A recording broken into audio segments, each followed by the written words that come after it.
வாழ்க வளமுடன். குரு வாழ்க, குருவே துணை. ஓம் நமச்சிவாய நமக. ஜோதிட நண்பர்கள் அனைவருக்கும் வணக்கம். இன்றைக்கி என்ன பார்க்க போகிறோம் அப்படின்னா, 7ஆம் அதிபதி பலம் பலவீனத்தால் இரண்டாவது திருமணம் நடக்குமா அப்படிங்கிற கொஸ்டின்ஸை பற்றி தான் நம்ம பார்க்க போகிறோம்.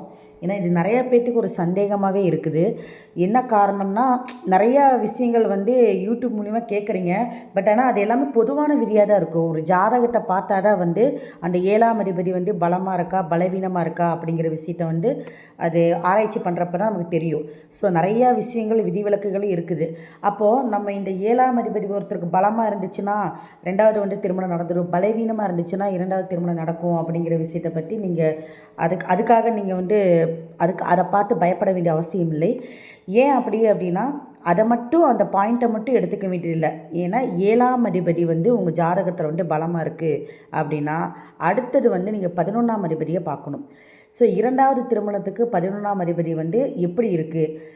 11ஆம் அதிபதி ரொம்ப ஸ்ட்ராங்காக இருக்குது அப்படின்னா அப்போ நீங்கள் எப்படி கணக்கெடுக்க முடியும்? ஒருத்தர் ஜாதகத்தில் 7ஆம் அதிபதியும் ரொம்ப சூப்பராக இருக்குது, ஆட்சி உச்சம், 11ஆம் அதிபதியும் ஆட்சி உச்சமாக இருக்குது அப்படின்னா அப்போ ரெண்டுமே ஈக்குவல் பலத்தில் இருக்கும்போது அப்போ இரண்டாவது திருமணம் நடக்குமா நடக்காதாங்கிற கொஸ்டின்ஸ் தான் அதிகமாக வரும். சரிங்களா? எதுக்கு அப்படின்னா, ஒரு சில பேருக்கு பார்த்தீங்க அப்படின்னா அந்த மாதிரி பலமாக இருக்கும்போது அதுக்காக தான் அந்தந்த வயசுக்கு இருக்கிறப்ப திருமணம் பண்ணாமல் அதையிலேருந்து கொஞ்சம் தள்ளி திருமணம் பண்ணுங்கள், திருமண காலத்தை தள்ளி வைங்க அப்படிங்கிற விஷயத்தை தான் அடிக்கடி நான் யூடியூப்லேயே சொல்கிறது. என்ன ரீசன் அப்படின்னா, உங்கள் ஜாதகத்தில் 7ஆம் அதிபதி பலமாக இருக்குது. ஃபஸ்ட்டு பலத்தை பற்றி பார்ப்போம். பலம் அப்படின்னா என்ன? ஆட்சியாக இருக்கணும், உச்சமாக இருக்கணும். ஓகேங்களா? ஸோ இடம் கொடுத்த அந்த ஸ்தான பலம் அதுவும் ஸ்ட்ராங்காக இருக்குது அப்படின்னா அது பலம். அதே மாதிரி ஹை டிகிரியாக இருக்குது அப்படின்னாலும் பலம் எடுத்துக்கலாம். அது அந்த 7ஆம் அதிபதியோட சுபகிரகங்கள் சேர்ந்திருந்தாலும் பலம் தான். ஓகேங்களா? ஸோ இதுக்காக அடுத்தது 11ஆம் அதிபதியும் அதே மாதிரி ஆட்சி உச்சம் எல்லாமே இருக்குது. வாங்கின சாரநாதனும் நல்லா நிலைமையில் இருக்கிறாரு, ஸ்தான பலமும் நல்லா இருக்குது, வக்ரமாகலை நீசமாகலை. ஸோ இதெல்லாமே இல்லை அப்படின்னா அது பலமாக இருக்குது. அப்படிங்கிற பட்சத்தில் அப்போ ரெண்டுமே பலமாக இருக்குது அப்படின்னா முதல் திருமணம் முடிஞ்ச இரண்டாவது திருமணம் நடந்துருன்னு எடுத்துக்கலாமா? ஸோ அப்படி கால்குலேஷன் பண்ண முடியாது. இல்லை 7ஆம் அதிபதி பலம் இல்லாமல் இருக்குது, 11ஆம் அதிபதி ரொம்ப ஸ்ட்ராங்காக இருக்குது, அப்போ திருமணம் முடிஞ்சிடும், ரெண்டாவது திருமணம் நடக்கும் அப்படின்னு எடுத்துக்கலாமா? ஸோ அப்படியும் எடுத்துக்கக்கூடாது.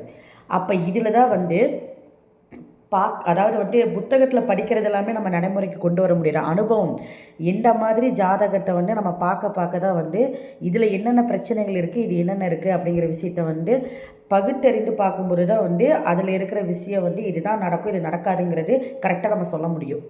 அப்போது 7ஆம் அதிபதி பலமாக இருக்குது அப்படின்னா ஒரே ஒரு விஷயத்தை நீங்கள் எடுத்துக்கணும். எப்பவுமே இந்த உபய லக்கணத்துக்கு 2ஆம் அதிபதியும் 7ஆம் அதிபதியும் பலமாக இருக்குது அப்படின்னா கண்டிப்பாக திருமணத்தை தள்ளி தான் போடணும். சரிங்களா? இந்த பாயிண்ட்டை நீங்கள் முதல் புரிஞ்சுக்கணும். யாரெல்லாம் திருமணத்தை தள்ளி அதை தாமரப்படுத்தி திருமணம் பண்ணிக்கிங்கன்னு சொல்லக்கூடிய ரீசன் அப்படின்னா இதுதான். ஏன்னா 7ஆம் அதிபதியும் 2ஆம் அதிபதியும் உபய லக்கணத்துக்கு பலமாகும்போது பாதகாதிபதியாக ஒரு பக்கம் வர்றாரு. ஸோ 2 கிரகமே 2ம் 7ம் பலமாச்சு அப்படின்னா அதுக்குண்டான டைமில் எனக்கு திருமணம் பண்ணும்போது அப்போ 2 தாரதோஷம் சொல்லக்கூடிய விஷயத்தை தாண்டி 2 திருமணம் 3 திருமணம் நடக்கக்கூடிய வாய்ப்புகள் அதிகமாக இருக்குது. அப்போது ஒரு சில பேர் இதில் லக்கு என்ன ஆகுன்னு தெரியுங்களா? திருமணமே நடக்காது, லேட்டாகவே கொண்டு போயிடும். ஸோ அவங்க ஜாதகம் பார்த்துக்கிட்டே இருப்பாங்க. ஒரு சில பேர் இந்த டைமில் முடிஞ்சிடும், இந்த டைமில் முடிஞ்சு சொல்லி அது அவங்க சொல்கிற விஷயத்தை ஜோதிடர் சொல்கிற விஷயத்தை வெயிட் பண்ணி பார்த்து அவங்க காலம் தாமதமாகி கடந்து போயிடும்.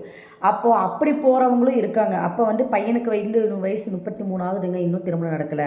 பொண்ணுக்கு 28 வயசுக்கு மேலாவது இன்னும் திருமணம் நடக்கலை அப்படின்னா நல்ல விஷயந்தான், நடக்காமல் இருக்கிறது நல்லது. ஏன்னா நடந்திருந்தா நீங்கள் என்ன பண்ணியிருப்பீங்கன்னா அப்போ ஆல்மோஸ்ட் முன்னாடினா எப்படி நடந்திருக்கணும்? அந்த பொண்ணுக்கு 24 வயசில் திருமணம் முடிக்குது அப்படின்னா 28 வயசில் ரெண்டாவது திருமணம் பண்ணுவீங்க. அப்போ 28 வயசுக்கு திருமணம் நடக்கலைன்னா நல்ல விஷயந்தான். லேட்டாக தான் திருமணம் நடக்கணுங்கிறது விதி இருக்குது. அப்படி அமைப்போடு நீங்கள் போயிட்டீங்க அப்படின்னா பிரச்சனைகள் வராது. ஸோ ஒரு எல்லாத்துக்குமே விதிக்கப்பட்டதான் நடக்குங்க. எதுவுமே விதிக்கப்படாதது எழுதப்படாது நடக்காது. ஏன்னா உங்களுக்கு ஒரு வேளை ஏன் அப்போ 2 திருமணம் ஏன் நடக்க காரணம் என்னன்னு உங்களுக்குள்ள ஒரு கொஸ்டின்ஸ் வரும் பார்த்தீங்களா? அது என்ன காரணம்னா, நீங்கள் ஒருத்தரை போய் பார்ப்பீங்க, பார்த்து திருமணம் பண்ணிக்கலான்னு சொல்லிடுவாங்க அவங்க. எல்லா ஜோதிடரும் கரெக்டாக சொல்கிறவங்க தான், யாரையும் நம்ம குறை சொல்கிற மாதிரி இல்லை. அவங்கவுங்களோட சூழ்நிலைக்கு நீங்கள் அங்கே போகிறீங்க. நீங்கள் கொடுக்குற அதாவது ஜாதகம் கரெக்டான ஜாதகமானு தெரியாது, ஓகேங்களா. உங்கள் ஜாதகம் இல்லை, உங்களுக்கு ஆப்போசிட்டாக கொடுக்குறீங்கள வரம் பார்க்கும் ஜாதகம், அந்த ஜாதகம் வந்து சரியான ஜாதகமானு நமக்கு தெரியாது. ஸோ வந்து பார்த்துட்டு அது ஓகேன்னு சொல்லிடுவாங்க. ஸோ அப்படி வந்து அமைஞ்சு அவங்களுக்கு திருமணம் ஆகி அது வந்து பிரிவு வந்து 2வது திருமணம் நடக்கிறவங்களும் இருக்காங்க. ஸோ அது என்ன காரணம் அப்படின்னா, அது விதிக்கப்பட்டது. நீங்கள் முதல் திருமணம் முடிந்து 2வது திருமணம் நடக்கணுங்கிறது அமைப்பு இருக்குது.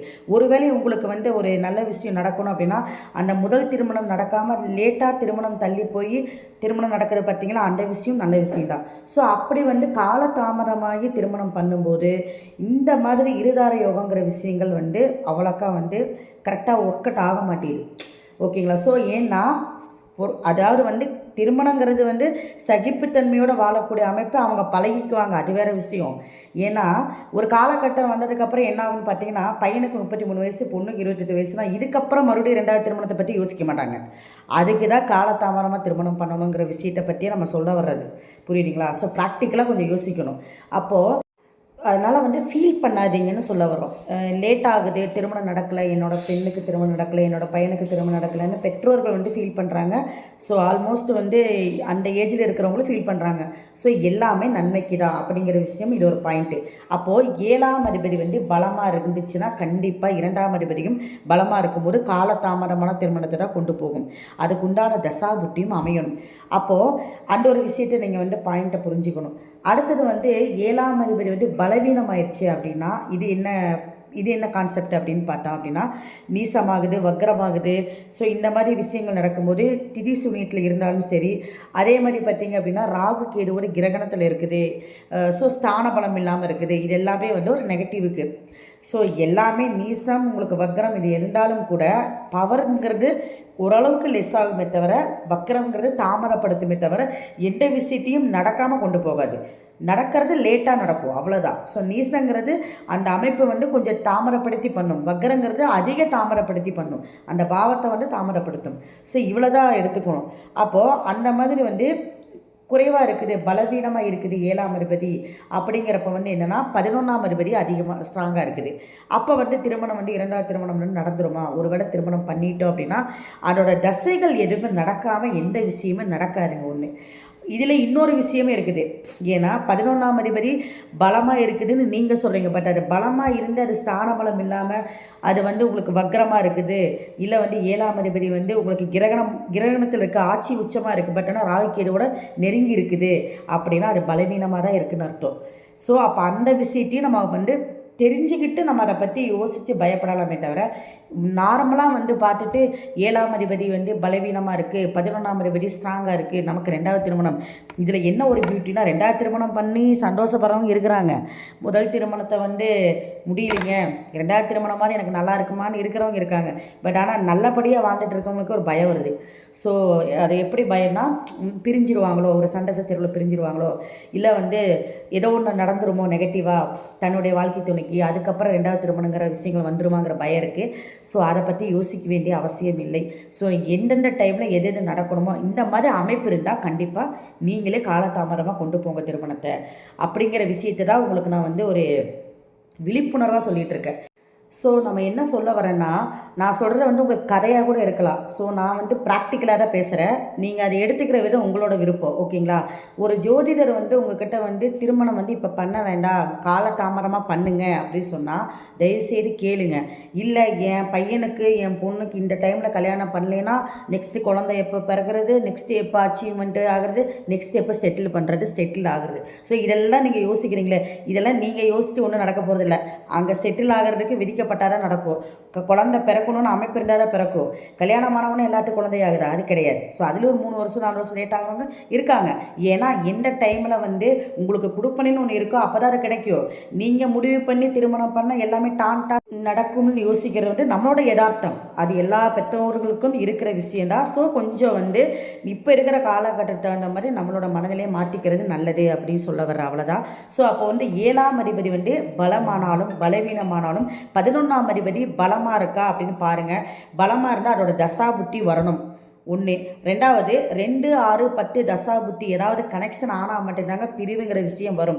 இதெல்லாம் தசைகள் வந்தாலும் கூட உங்களோட லக்னம் வந்து, அதாவது உங்கள் ஆணோட லக்னம் வந்து ஒரு பெண்ணோட லக்னாதிபதி 7ஆம் அதிபதியோட சாரம் வாங்கியிருந்தாவோ, இல்லை 7ஆம் அதிபதி லக்னாதிபதி சாரம் பெற்றிருந்தாவோ, இல்லை லக்னத்தில் 7 கூட இருந்து லக்னாதிபதி 7ல் போய் இருந்தாவோ, கண்டிப்பாக இவங்களுக்குள்ள அந்யோன்யம் இருக்குங்க. யார் எந்த தசை வந்தாலும் ஒன்றும் பண்ண முடியாது. சரிங்களா? ஸோ 11ஆம் அதிபதி தசையே வருத்துங்க.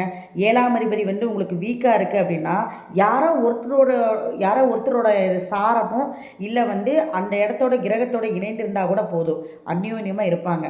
பிரச்சனைகளோடு இருந்து வாழ்ந்துட்டு இருக்கிற எத்தனையோ பேர் நீங்கள் பார்க்கலாம். மோஸ்ட்டாக பார்த்தீங்க அப்படின்னா வந்து 100% 90% பிரச்சனையோட தான் போயிட்டுருக்காங்க, அது வேறு விஷயம். ஆனால் அதில் வந்து 10% பார்த்தீங்கன்னா ஓரளவுக்கு அவங்க புரிஞ்சு அது வந்து வரம். ஓகேங்களா? ஸோ அது கொடுப்பனை, அது எல்லாத்துக்கும் கிடைக்குமா தெரியல, அது நம்ம வாங்கிட்டு வந்து வரோம் அப்படி. அப்போ 90% வந்து பிரச்சனையோடவே சண்டையோடவே வாக்குவாதத்தோட காலையில் சண்டை போடுவாங்க, அடுத்த நாள் காலையில் பேசிடுவாங்க, அடுத்த நாள் அப்படி தான் போயிட்டுருக்கு விஷயங்கள்.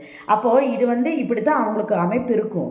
அப்போ இது வந்து இப்படி போயிட்டே இருக்குது, அடுத்தது இவங்க டிவர்ஸ் பண்ணி அடுத்தது வேறு ரெண்டாவது கல்யாணம் நமக்கு நடந்துருமோ, இல்லை இவர் பண்ணிடுவாரோ அப்படிங்கிற மாதிரிலாம் நீங்கள் யோசிக்க வேண்டிய மனநிலை இல்லை.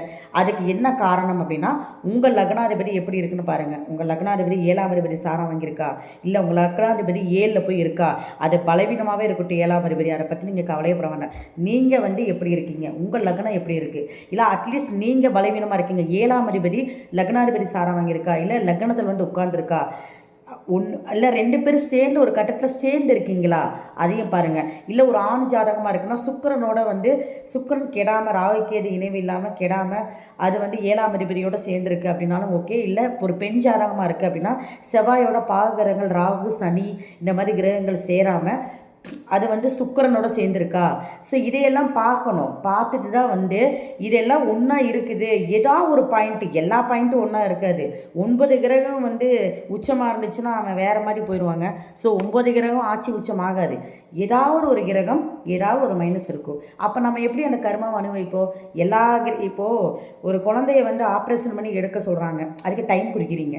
அந்த டைமே வந்து விதிக்கப்பட்டது தான். நம்ம என்னதான் குறித்து கொடுத்தாலுமே அந்த குழந்தை எப்போ பிறக்கணும்னு விதி இருக்கோ அப்போ தான் அந்த குழந்தை பிறக்கும். அந்த மாதிரி வந்து நீங்கள் வந்து என்னதான் கால்குலேஷன் பண்ணி நம்ம என்ன கணக்கு போட்டு நம்ம டைம் குறித்து கொடுத்தாலும் ஏதோ 9 கிரகத்தில் 2, 3 கிரகம் மைனஸாக தான் இருக்கும். ஏன்னா எல்லா கிரகமும் நல்லா இருந்தால் அப்போ அவன் எதுக்கு மனுஷனாக பிறக்கணும்? அப்போ எப்படி அந்த கர்மா அனுபவிக்கிறது?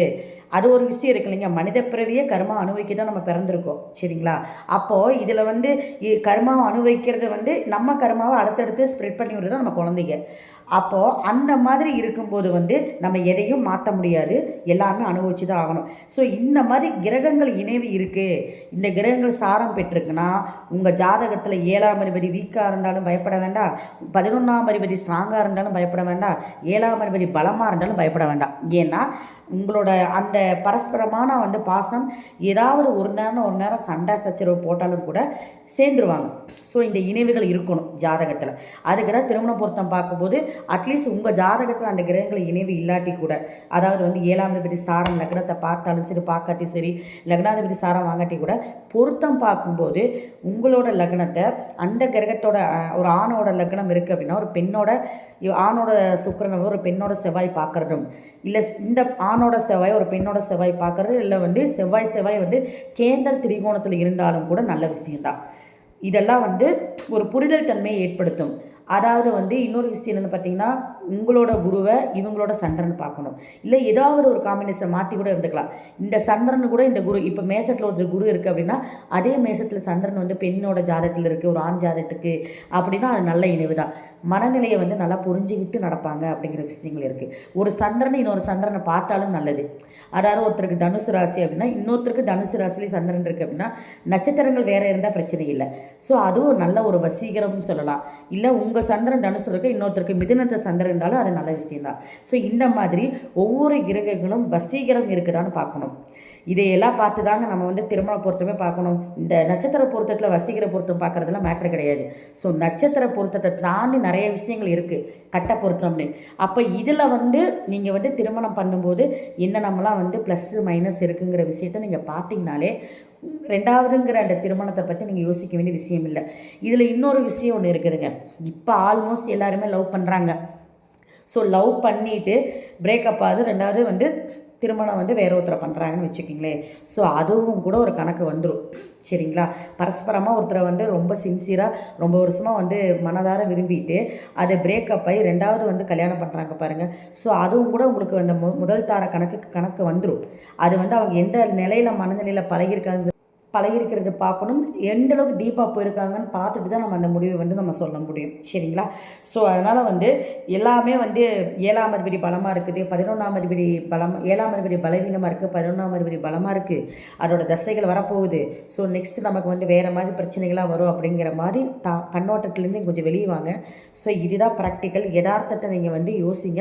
உங்களுக்கு ஜாதகத்தில் இந்த மாதிரி அமைப்பு இருக்குது அப்படின்னா, அதாவது ஸ்ட்ராங்காக இருக்குது, 7ஆம் அதிபதியும் பலமாக இருக்குது, 2ஆம் அதிபதியும் பலமாக இருக்குது அப்படின்னா, 11ஆம் அதிபதியும் பலமாக இருக்குது, 7ஆம் அதிபதி பலவீனமாகி 11ஆம் அதிபதி பலமாக இருக்குன்னா கண்டிப்பாக திருமணம் தாமதப்படுத்தி திருமணம் பண்ணுங்கள். அதோட தசாபுத்தி வரும் பட்சத்தில் அந்த விஷயத்தை வந்து நீங்கள் நோட் பண்ணிக்கிங்க. இதில் இன்னொரு விஷயமும் இருக்குதுங்க. ஒரு சில பேர்த்துக்கு வந்து இந்த பலவீனமாகி 11ஆம் அதிபதி பலமாக இருக்குன்னு வச்சுக்கோங்க, அதோட தசையே நடக்குதுன்னு வச்சுக்கோங்க.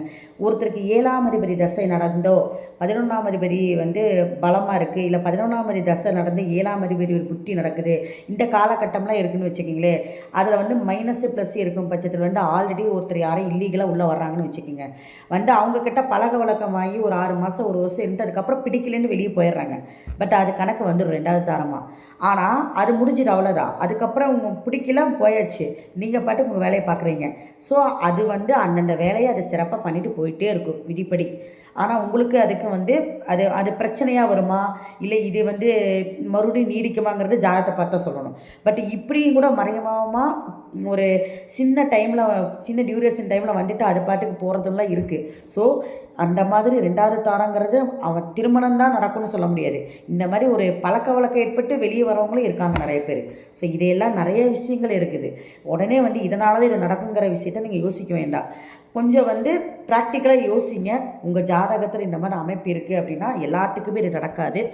அதுலேயும் நிறைய விதிவிலக்குகள் இருக்குது அப்படிங்கிற விஷயத்த வந்து நீங்கள் தெரிஞ்சுக்கிட்டாலே வந்து இந்த பயத்துலேருந்து வருவீங்க. ஏன்னா இது ஏன் இந்தளவுக்கு நிறைய விஷயம் இன்றைக்கி நான் பேசிட்டேன் என்னென்னா, நிறைய பேர் இதை சொல்கிறாங்க, இது பலமாயிருச்சா 2வது திருமணம் நடந்துருங்களா, இல்லை இந்த ஃப்யூச்சரில் வந்து ஏதோ நடந்துருமா, இல்லை எனக்கு அவருக்கு கருத்து வேறுபாடு ஒன்று டைவர்ஸ் பண்ணிடுவாருங்களா அப்படின்னே அவங்க வந்து நிறைய பேர் நம்மகிட்ட வந்து ஜோசியம் பார்க்குறப்ப கேட்குறாங்க. ஸோ அதுக்காக தான் இந்த விழிப்புணர்வுக்காக தான் இந்த வீடியோ போட்டிருக்கேன். ஸோ எல்லாம் சொன்னது வந்து பொதுவான விதிகள் தான். நிறைய விஷயத்தை வந்து நம்ம ஜாதகத்தை பார்த்து தான் இது நடக்கும் நடக்காதுங்கிற விஷயத்த சொல்ல முடியும். ஓகேங்களா? ஸோ மீண்டும் அடுத்த பகுதிகள் சந்திப்போம். நன்றி, வணக்கம்.